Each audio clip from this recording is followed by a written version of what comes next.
அக்கா உடனே வெளியில வாங்க, பெரிய பிரச்சனையாக போகுது.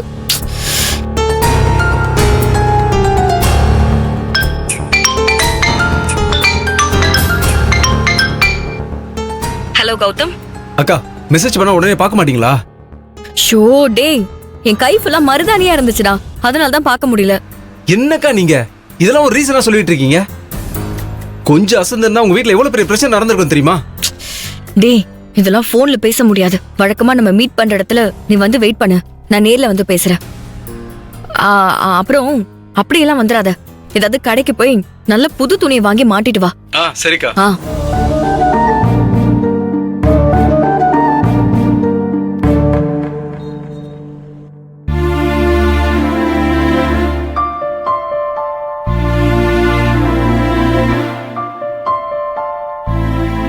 வேல்விழி அக்கா, இன்னைக்கும் உங்க மாப்பிளைய பார்க்க முடியாம போச்சு. ஒவ்வொரு வாட்டியும் இப்படிதான் மிஸ் ஆகுது. என் மேரேஜ்க்குள்ள நீ எப்படி அவரை பாத்துருவ ரோஹிணி? இல்லனாலும் நான் அவரை உன் முன்னாடி கூட்டிட்டு வந்து இன்ட்ரோடியூஸ் பண்ணிட்டு தான் மேரேஜே பண்ணிப்பேன். போதுமா? இப்ப சொன்னீங்களே, அதான் கரெக்ட். உங்க கழுத்துல அவர் தாலி கட்டுறதுக்குள்ள நான் அவரை பாத்துடணும். எத்தனை நாளைக்கு தான் இப்படி முகத்தை காட்டாம டிமிக்கி கொடுத்துட்டே இருப்பாரு? நீ என்ன பெரிய மருமவளே, அந்த மாப்பிள்ளை என்னவோ உன்னை பாத்துட்டு உன் கண்ணுல படக்கூடாதுன்னு வேணும்னே பதுங்கி பதுங்கி ஓடி ஒளிற மாதிரி பேசிக்கிட்டு இருக்க. சாச்சா, நான் எதுக்கத்த அப்படி பேச போறேன்? வேல்விழி அக்காவை கல்யாணம் பண்ணிக்க போற மாப்பிள்ள என்கிட்ட என்ன கடனா வாங்கியிருக்காரு எனக்கு பயந்து ஓடுறதுக்கு.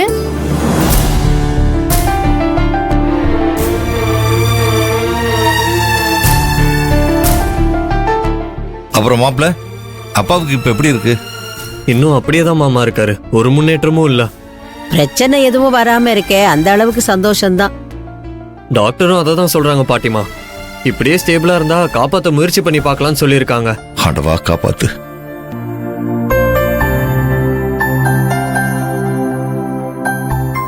என்னாச்சு இவருக்கு? ஏன் ரொம்ப சைலண்டா இருக்காரு? வேலை விஷயமா போன இடத்துல எதுவும் பிரச்சனையா? அப்படி இருந்தா சொல்லிருப்பாரே. இல்லனா வேலை கிடைச்ச விஷயத்த என்கிட்ட தனியா சொல்லிக்கலாம்னு நினைச்சிருப்பாரா? அப்படியாதான் இருக்கும்.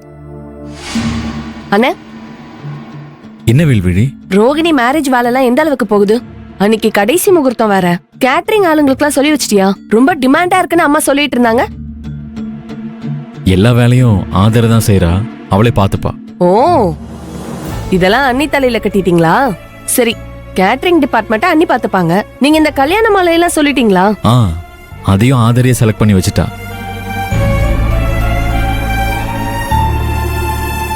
ஓ, அதுவும் அண்ணியே பார்த்து முடிச்சிட்டாங்களா?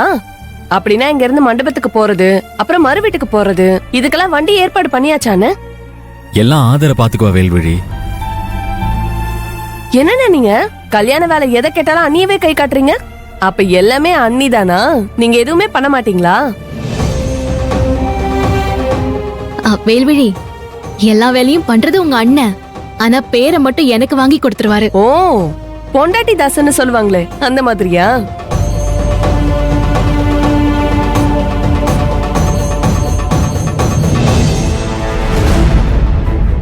அண்ணே, என் மேரேஜ் முடிஞ்ச உடனே என் ஹஸ்பண்ட உங்ககிட்ட ட்ரைனிங் அனுப்பி வச்சிடுறேன்.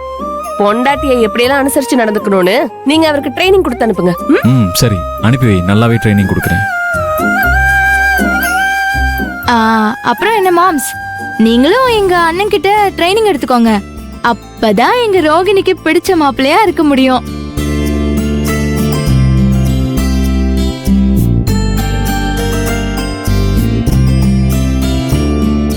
சரிங்க மச்சான், ஹாஸ்பிட்டலுக்கு போகணும், டைம் ஆச்சு. அப்ப நான் கிளம்புறேன். சரிங்க. எனக்கும் டைம் ஆச்சு, நானும் கிளம்புறேன். நீ எப்படி போவ? நான் கேப் புக் பண்ணிருக்கேன், நீ அது வந்துருச்சு. நான் போற வழியில எவரையும் ஆபீஸ்ல டிராப் பண்ணிட்டு போறேன். அண்ணே, நான் கிளம்புறேன். சரி. பெரியப்பா, பாட்டி, போயிட்டு வாமா. சரிங்க மச்சான், போயிட்டு பாட்டி வரேன். மாமா, நான் அப்ப போயிட்டு வந்துடுறேன். இப்படி பொதுவா சொன்ன எப்படி? உங்க வருங்கால வசந்த காலத்துக்கிட்ட சொல்லிட்டு போங்க. பாத்தியாமா ரேவதிய? பால். ரோஹிணி, அப்ப நான் போயிட்டு வந்துடுறேன். ரோஹிணி, போலாங்க. போயிட்டு வரேன்.